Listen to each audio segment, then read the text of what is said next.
I'm Dan Jeffrey. My experience related to this, I have a background in material science and engineering. Some of the work I did in my graduate studies related to development of materials for medical devices and prosthetics. I work in information security for a living. And my wife is a former cyborg, so. Hi, I'm Steve Peck. I'm an evolutionary ecologist at BYU.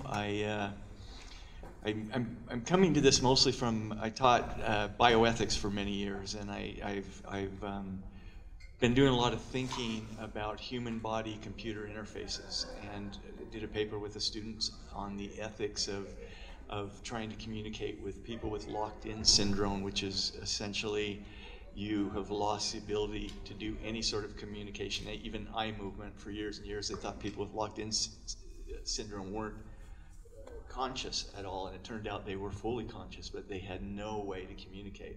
And so we worked on methods of trying to communicate with people with locked-in syndrome, and so that's my background. Plus, a junk driver took out the front of my mouth, and so I have this functional prosthesis in my mouth.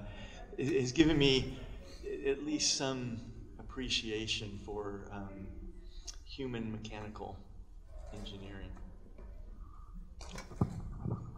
I'm Nick Rao. I'm a child and adolescent psychiatrist. I work mostly with critically and chronically ill kids, so we deal with a lot of dismemberment, a lot of medical augmentation with technology, and their kids' relationship with them and the recovery as a result of them. So I'll be talking about it from that perspective. And I am Stefan Fassmann. I am a technical writer, information developer, technobabble translator. I am also a cyborg. I have glasses. I have fillings. And because of a drunk driver, I have plates and screws in my right leg and both arms. My wife had both hips replaced, and one of my best friends has an internal defibrillator in her chest because her heart doesn't work quite right.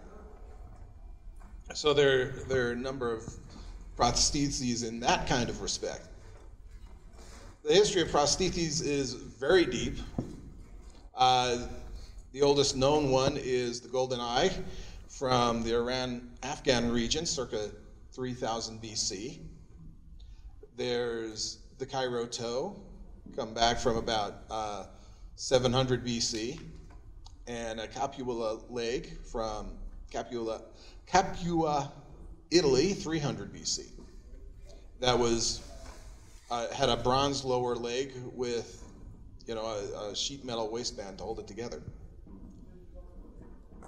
And since that time, we've been replacing limbs for a very long time.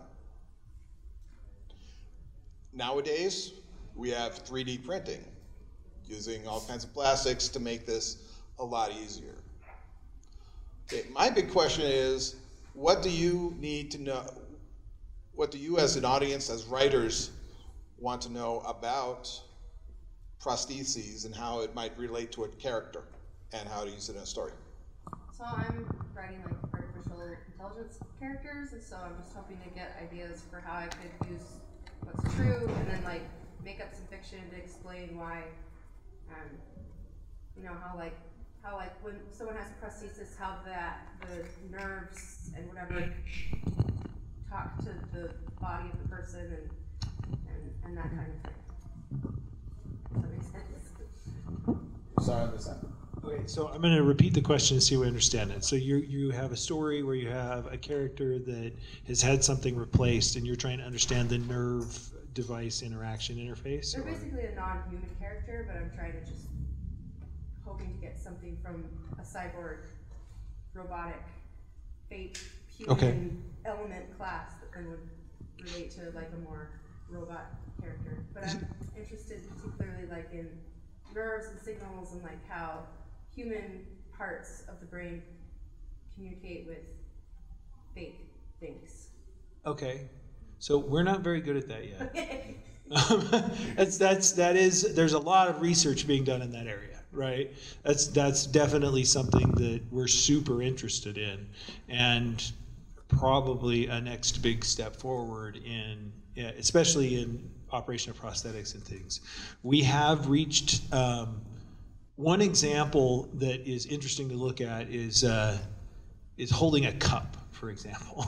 You've got a prosthetic hand, say, and we can make prosthetic hands now that can fully articulate and be a robot hand, and that can read nerve signals from you that can tell it what it's supposed to do. And what they're doing usually when they're trying to convert nerve signals to, say, moving a hand, is they're connecting into muscle groups that you already have. So say in your shoulder, if you lost most of this arm, they may hook into some muscle groups that exist in your shoulder, and then you learn to tell those muscles to twitch or move, and that translates to motions down in your hand. So it's different. It's not the same nerve pathway that I would use to use my hand, but they're taking advantage of something that you have and then keying off that signal to translate it into things that you're doing with the new thing. And but take holding a cup again as an example. We think, okay, I picked this up, that's fine, right? But how do you really decide not to squeeze too hard, but squeeze hard enough? You think about how tight you have to hold this bottle to pick it up and have it just rest in my hand and not get squashed and not fall out of my hand. That has everything to do with the perception that we have in our fingers, and getting that signal back, the signal of how much resistance we're getting when we try and pick something up. That's proven to be one of the really hard parts. We can get to where we can tell, yeah, move this thing, but communicating back how much resistance we're getting, what things feel like when we touch them, that's proven to be very difficult. And we don't have that mastered yet, really. We're getting to where there have been some effective studies where they've gotten to the point where we can feel, the person can feel resistance well enough, but where that's right on the edge of what we can do right now. Anybody else want to? I think that's a pretty interesting thing to think about, is that lack of feedback and how important feedback is to the operation of our bodies, but also our experience. Some of the kids I work with are awaiting heart transplant. They're on heart pumps. Their heart itself is no longer doing anything. There's just a pump beating, making noise and beating at a steady rate. So imagine going for a walk. Imagine doing your PT. Imagine being out of breath, but your heart is still just beating the same speed. And these people will tell you, once you get a heart transplant, it's a denervated heart. It doesn't respond the way the original heart did. So imagine getting nervous without your heart beating faster. It feels almost like an out-of-body experience to people. So not having that feedback can actually make your experience itself feel artificial, even beyond whatever part of you is artificial. And there may be some technologies in the future that may address this. The way that we've approached it so far is to try to use the brain in the same way it's usually used by twitching muscles and doing these kinds of things. If you look at some of the robots that are being produced, like by Boston Dynamics, say, they've actually managed to do that, but it's an intensive computational problem. And the trick to another end run around that is to have a computational device that's reading what your brain's doing and then end running and just manipulating it as a robot. That doesn't give you the sensations, but it does. But we're not sure when we start interfacing computers and humans what kind of sensations are technically possible or probable. But it's an interesting problem. There are other ways to try to create that experience. They're not on board. They're not online yet, but the potential's there at least, and people are thinking about that. Thank you. Question? I was wondering how you might go about designing or implementing prosthetics in a medieval or a fantasy setting. I'll repeat the question for everyone. How to design and fabricate prostheses in a medieval setting. We'll start over here. if anybody wants to give it a shot. Sure. I don't know a whole lot about it, but I know that honestly, the art of prostheses, up until very recently, last 10 or 15 years, has been completely about a human mechanical interface, and that's been unchanged since medieval and fantasy, or not fantasy, but medieval times. And it's actually analogous to what he was saying. It's about twitching or otherwise moving a muscle that wouldn't normally be associated with a motion and tying it into a different thing. So the classic example is moving the shoulder to get a fake elbow to flex. But that's something you can do completely with mechanical linkage. There's nothing stopping you from doing that with leather and wood and metal 1,000, 2,000 years ago.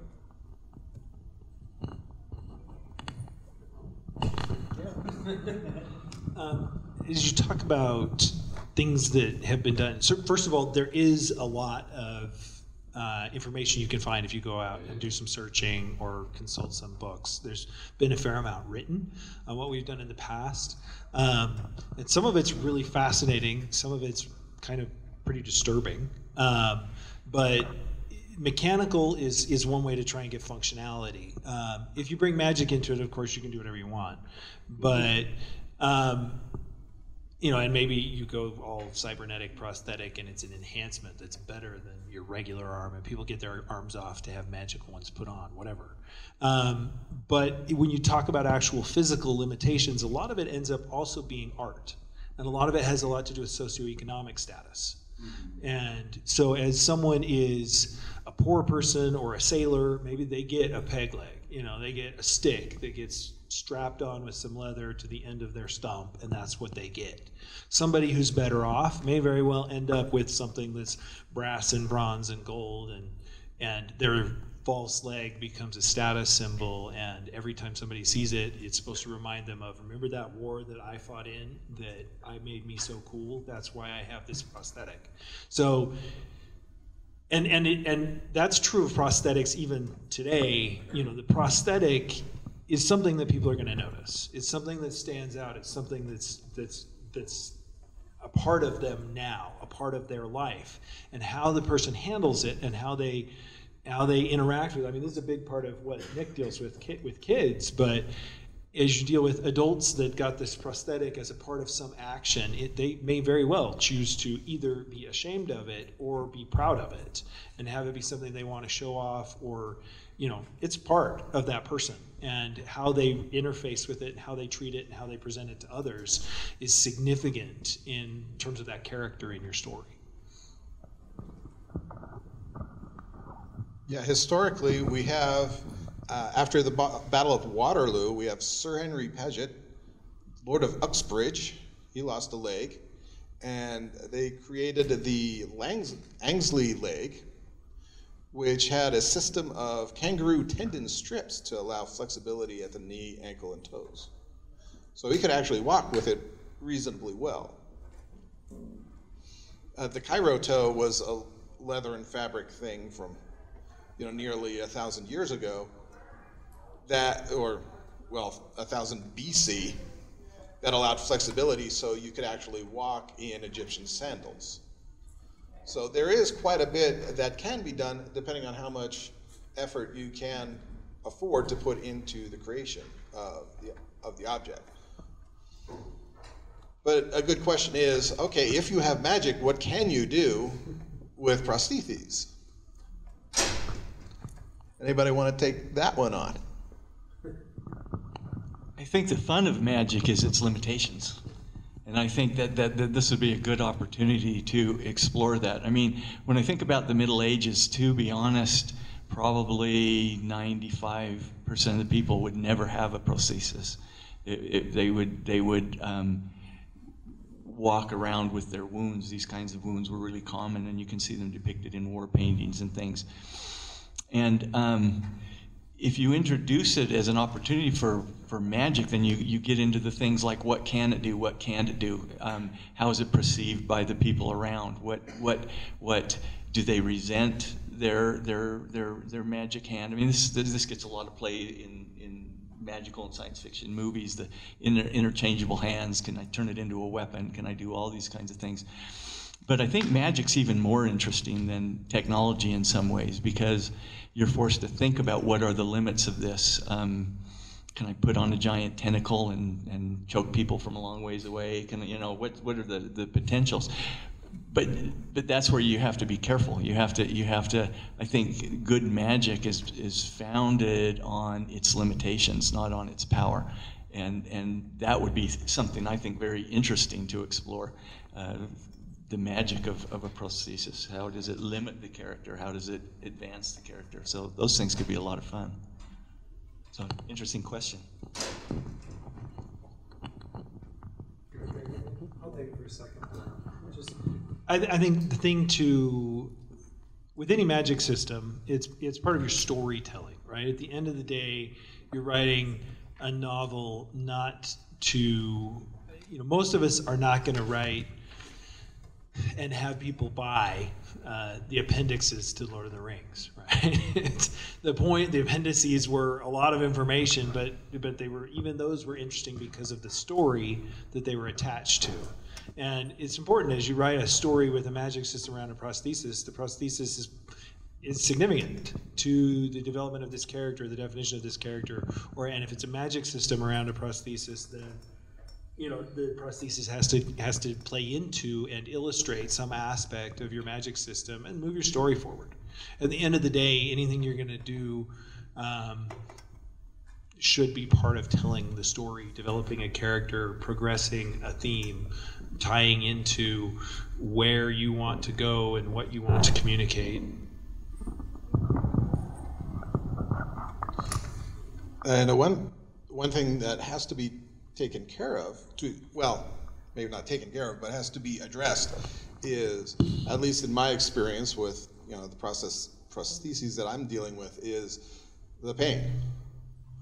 You end up dealing with a lot of pain because of the injury, the recovery, and just living with it for the rest of your life. And if you don't address that,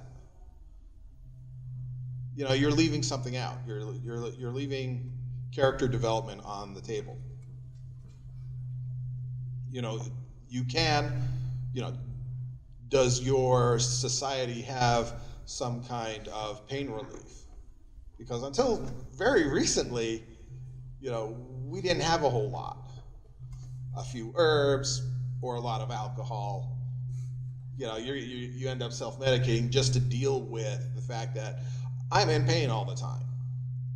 And if a character is in pain all the time, that has to reflect in their character in some ways. One thing that I found that was fun in Star Trek The Next Generation, Geordi was blind, had a visor, and in the pilot they basically have him say, yes, I'm in pain all the time.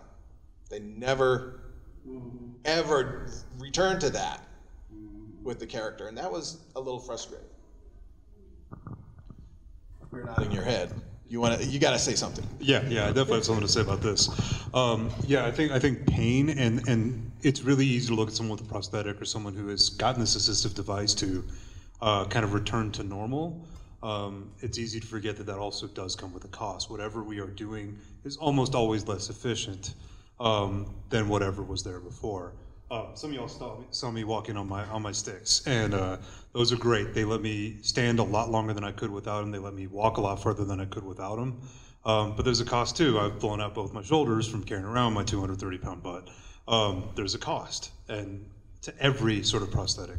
So to a heart transplant, you got 10 years on a heart transplant. So you set that clock ticking the day you do it. Yeah, you might be in heart failure, you might be miserable, you might be unable to do certain things, but the second you get that heart transplant, you start a timer. Same thing for these prostheses, is that actually one of the major limiting factors to people post-prosthesis is the breakdown of the joints above and below wherever that prosthetic is. And the pain factor too. I think when you talk about what people do when they overcome something like that, how you interact with pain and how pain becomes a companion instead of an enemy, and what that companionship looks like. Is it a rivalry? Is it a comfort? And you have to, for a character to be successful after something like this, they have to have a relationship and not just an enmity. And I think that's something that gets underexplored for sure in fiction, science fiction, and fantasy. Miles Verkosigan he has a lot of orthopedic issues from the Lois McMaster-Bujold series. But that's kind of the one major example I can think of where he does have a relationship with his pain and with his overcoming his own disability through prostheses. And that relationship gets really interesting because, you know, what does society say about how you handle pain and what the reality of the character's relationship with pain is very different. You know, like in our current society, you know, masculinity might say, oh, you just suck it up. Real life, you can't suck that much. It's way too big. So you end up in a relationship with your pain. Some days it'll be less, some days it'll be a lot more. There's a storm coming, you're gonna feel it. It might be a day, it might be 2 days. Could be a fast-moving storm and all of a sudden it's like, bam, you're on the floor because it really hurts right now. Do your characters experience that? There's always this little side character that says, oh, okay, you know, he walks around, he's a sailor, he walks around on deck, and when he starts limping, the other characters start to know, oh, there's gonna be a storm soon. We need more than that, don't we?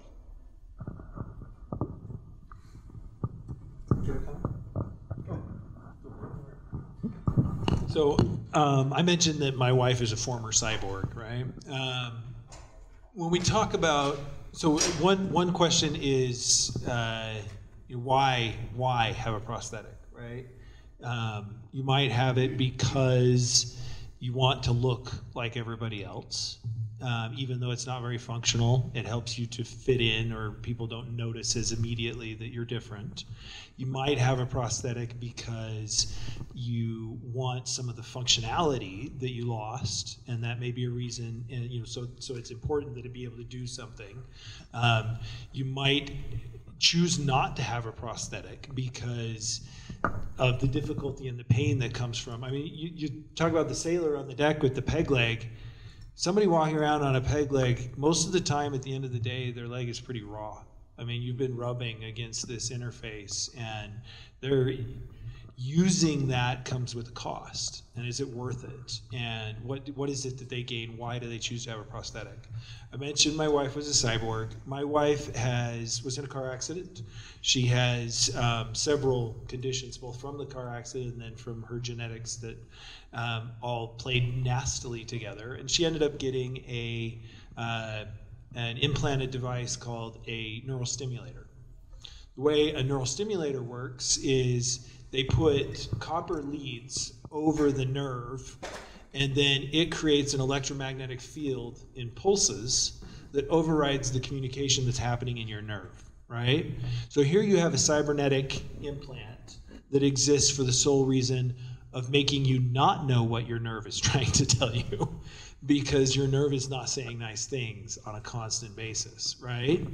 Now, part of where her story gets interesting, and the reason she's a former cyborg, is when we consider implanting things or connecting things to a human body, how does the human body react to that, right? In her case, they put 2 leads across the back of her head to help with where the pain was across her occiput. It was supposed to block the occipital nerve on both sides, even though the pain was primarily on the right. The left lead, within less than a year, had tried to push up through the surface of her skin, and so they went in and took out the left lead, and she just had the right lead. Within another year, the right lead was trying to push up through the surface of the skin, so they had to pull it out and reseat it at a slightly different location in relation to where the nerve was. Each time this happens, she's got a battery pack that's down in her hip, right? And the lead runs up alongside of her spine. And going down, that battery pack has to be opened up and reseated and wires reconnected and everything tested. After that third surgery, the battery pack got reseated, and over the next 2 years, her body decided, you know what? I don't like the way this battery pack feels, and built up scar tissue underneath the battery pack until finally it pushed the battery pack out through her skin. Now, that was interesting. The doctors all said this never happens. Nobody's ever done this before. And maybe that's true, but she did. And this is something to bear in mind as you're telling a story about cybernetics, about people being attached to things that didn't grow in their body. So the body is going to react to it in different ways. Maybe the body will build scar tissue around it. Maybe it'll become increasingly difficult for it to actually communicate with their nerves. Maybe it'll get out of alignment after they do some spectacular acrobatics and they have to go in and get it retuned. But the system, in most cases, is not going to just work all the time perfectly. And complications with the system are a great way to introduce elements into your story and complicate the events for your protagonists or antagonists. Just want to say real quickly that they always say that, and they're always lying. Yeah. This never happened. Right. But yeah, I think that's a really good point, is that there is always this process of rejection and always this process of the body fighting whatever is inside of it going on. We have a series of, hundreds of millions of years old immune cells that are designed to reject things that shouldn't be in our body. So that also raises the question of kind of what kind of timeline do you get with the prosthetic? Imagine moving beyond limbs to things like brain implants. And it's one thing to have a neural stimulator removed. It's painful and awful, but what about a memory chip implant?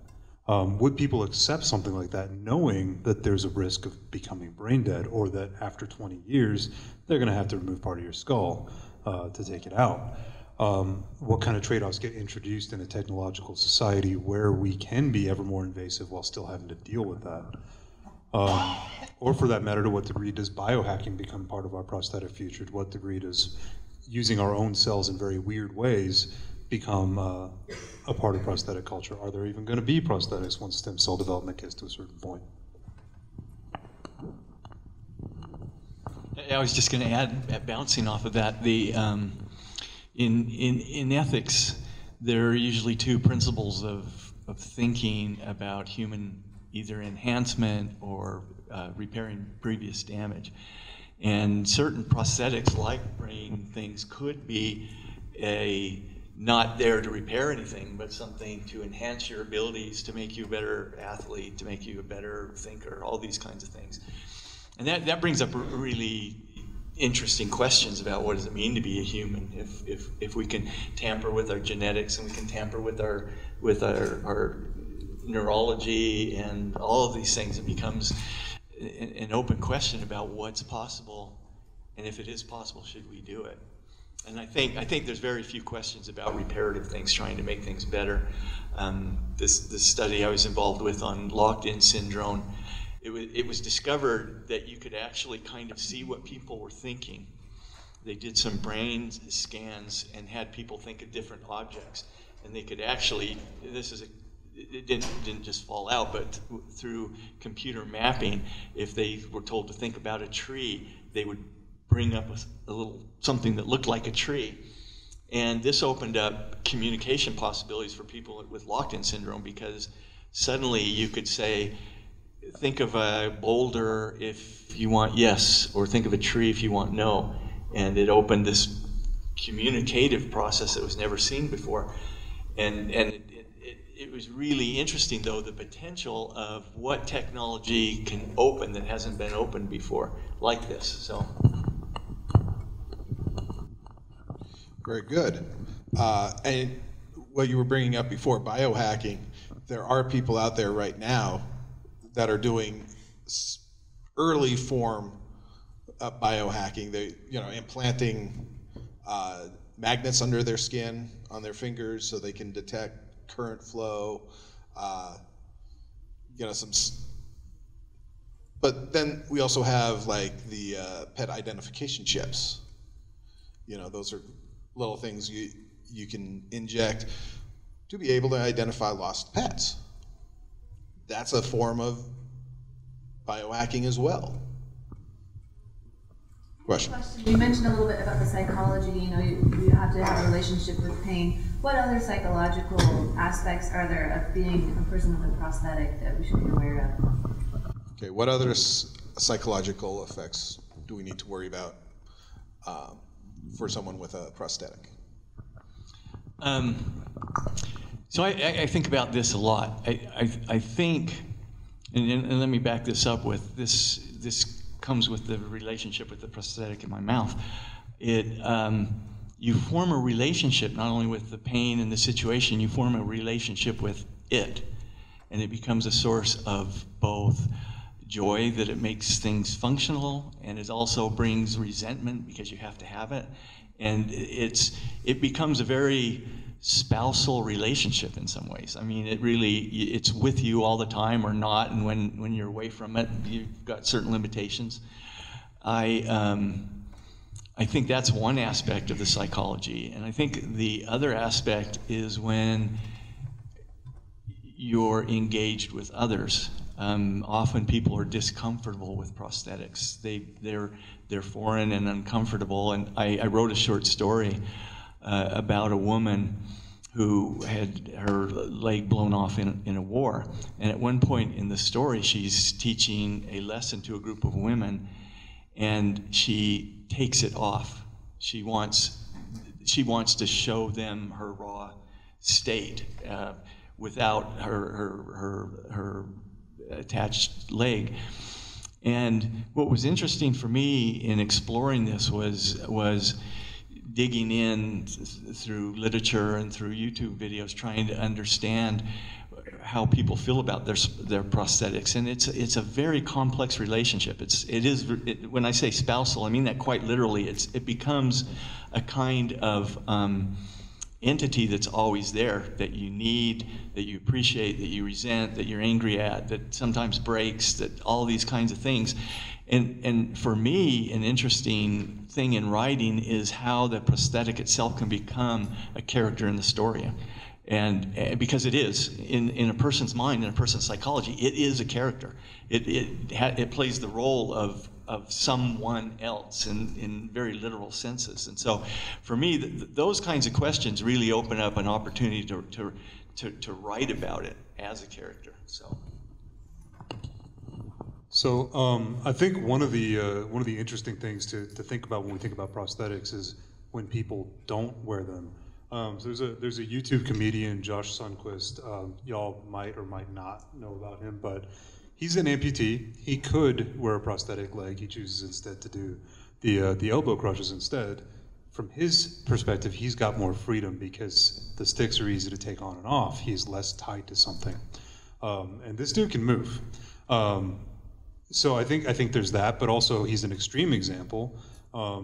A lot of people kind of decide, am I going to use my prostheses today or not? Particularly with legs. Today I'm just going to do the wheelchair. I don't feel like strapping it on. I can't say that I know exactly why people choose to do that. Sometimes it's just comfort. Sometimes it's that there is a lot of effort in walking with a prosthesis. I certainly sometimes have days where I'm like, I'd just rather use a wheelchair than use my crutches because they're annoying, and the wheelchair feels less annoying for whatever reason. And I don't have a good reason for it, and they may not have a good reason for it. But also like with arms, especially because most people who need a prosthetic have gone a certain percentage of their life without one. They're often quite adept with one arm, so they might choose to leave the fake one off. But I was actually, when you were talking about relationships and everything, shaking hands. What do you do shaking hands with someone with a right arm prosthetic? How do they feel about it? How do you feel about it? And what's that like? I mean, talk about self-consciousness and multi-layers of just what do we do? You know? It makes me really excited because I hate shaking hands with people, so I was just like, yay. Yeah, what I have invisible prosthetics, and shaking hands with people gets really interesting because, some people, just, I am manly and I will crush your hand, and it's like, dude, that hurts real bad, please stop. My hand isn't normal. Please just be gentle, But they can't tell. They can't see it because I'm wearing long sleeves or something, and I didn't introduce myself as, hey, I'm a guy who has prosthetics, because yes, it's a part of me, but I don't throw it out there directly. But again, the relationship between me and my prosthetics is, well, it's invisible, but it's always there. My wife uses a wheelchair from time to time, and that gets a little more interesting because, you know, over long distances, she really needs the wheelchair, but she doesn't like people touching the wheelchair if I'm not around, or if she's not aware of it without permission beforehand. Because technically and realistically, it's an extension of your body. It's still part of you. It's not you. You know, it's something you can put over there, but it's much more than the chair. So, again, we have a relationship here, and now you can talk about your society, your fictional society. How do you treat someone with an obvious prosthesis? And how do they treat the prostheses and the character, or the character?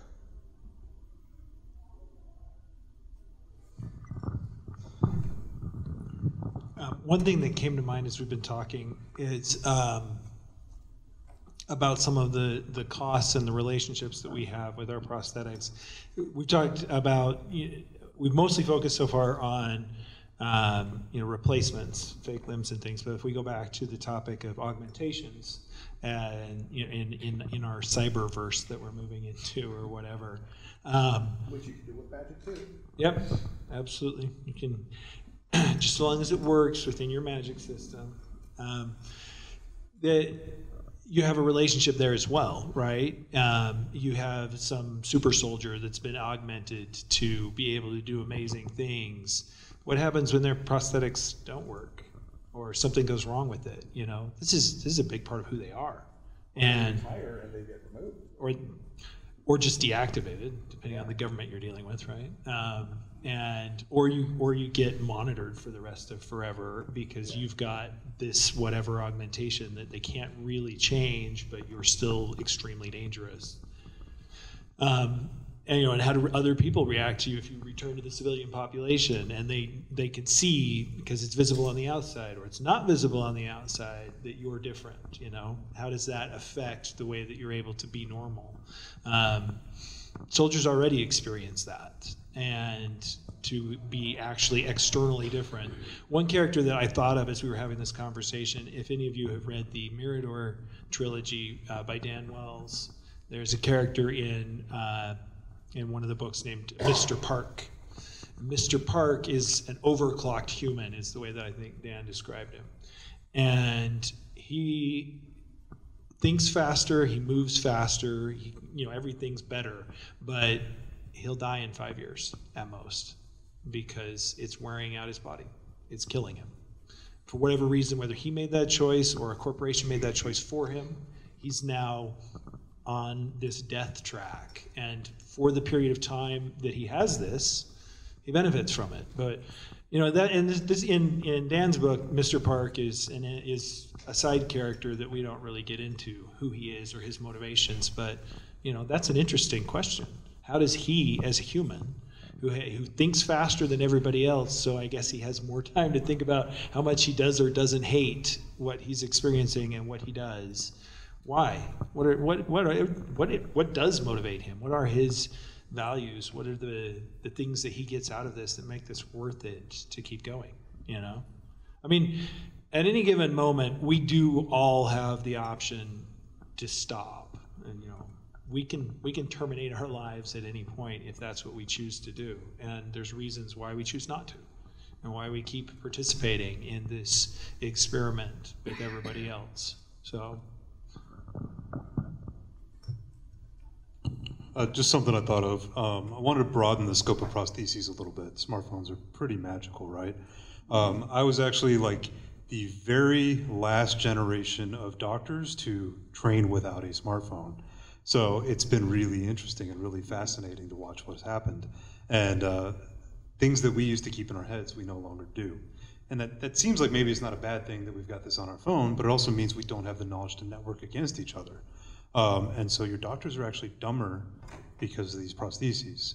And I hope that comforts all of you guys, but legitimately dumber. And which is why I actually ban smartphones on rounds with me in the hospital, no one's allowed to use them because you got to learn those associations. But I think a lot of people have been made dumber by these, and by children being raised by these, and by children being overstimulated by these, and we are literally changing the wiring of our brains. And that's a pretty interesting thing too, because now we've got a prosthesis without a direct relationship to our brain that is verifiably changing the wiring of our brain. I can show it to you all on MRI. Okay, we got 5 minutes. Question? I was just wondering if you had any specifics on the current state. You talked a lot about the pain of technologies that are currently being used or being developed to help lessen the pain, like for a leg prostheses, where it's always weight bearing. What is it looking like right now that we're trying to do to make them less painful? Okay, this is what's the state of prostheses today? I think it's specifically what's the state of pain management with prosthetics and things. So that's something I've done a fair amount of looking into with the story I already told you, right? And it's mostly it's around us trying to figure out ways to alter the communication of the nerve to the brain, right? Influence somehow either how the brain receives it or how the nerves themselves communicate. So I gave the example of a nerve stimulator, which is a commonly used device for injuries in the spine somewhere. They'll be used in back pain, and their peripheral stimulators exist as well for leg pain and other things. But the point there is to disrupt, obfuscate, alter the way that what the nerve communicates back to the brain. And so that for us, for example, the stimulator that my wife had, for us it would be annoying. For somebody who doesn't have the pain, it would be kind of annoying, this weird buzzy, pulsy sensation. But for someone who's used to it feeling like there's an ice pick being shoved in the back of their head, feeling kind of a pulsy thing is like a nice massage. It's like, wow. She compared it to getting a drink of water, some cold water, after being, having fire poured in the back of her head constantly. And we look at drugs that relate to it. Again, it's modulating how our body receives that communication. So it comes down to communication on nerve pathways. There are other therapies that look at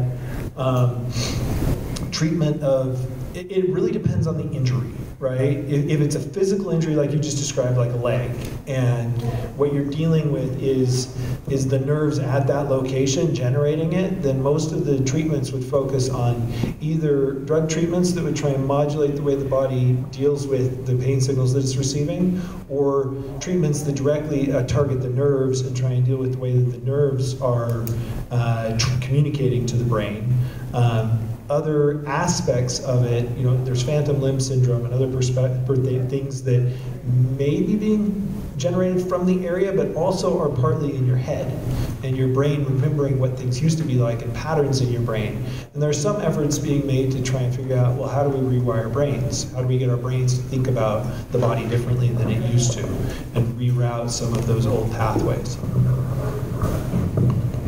Just wanted to touch on pain control, since that's also part of my job. When we talk about the pain of a prosthesis, there's a certain unavoidable level to it, because what is happening is the surrounding joints are having abnormal stresses placed on them in abnormal ways. So it's not a matter of padding them differently or building them differently or mimicking normal human physiology differently. It's just that this is what happens when a part of your body is broken and puts more strain on the other parts. Pain is interesting, right? Because it turns out that actually most of what contributes to where we put that number on the pain scale is right in here. And of course the psychiatrist is going to say that, but I'm also the guy that's got to get kids to stop crying. So I'm going to do what works. And what we find is that mindset is consistently and on a long-term level the most effective thing you can do for pain control. Pain meds, the ones that aren't addictive, tend to dull our thought processes, which result in degradations of quality of life because we're not doing as much. Now there's always cost benefits here, so I'm not saying no med ever works. I'm saying that you can't take meds too far or you start to decrease quality of life, no matter what kind of med it is. blocks are nice, blocking the actual nerve, and when there's a specific nerve that's causing a problem, and you can block it without affecting our ability to sense things in a way that will be detrimental, that's actually a great thing we can do. We can literally just kill that nerve. The trouble we run into is a lot of nerves, if you kill them, you get detrimental effects because you've lost that feedback loop. So basically, I'm pretty pessimistic about pain in the sense of like taking it away, but I think it is something that can be effectively managed through a little bit of meds, a lot of mindset, and with any luck, a little bit of technology as well. Thank you very much. We're out of time. And I'd like to thank the panelists for a very wonderful discussion. And thank you for everyone for your questions.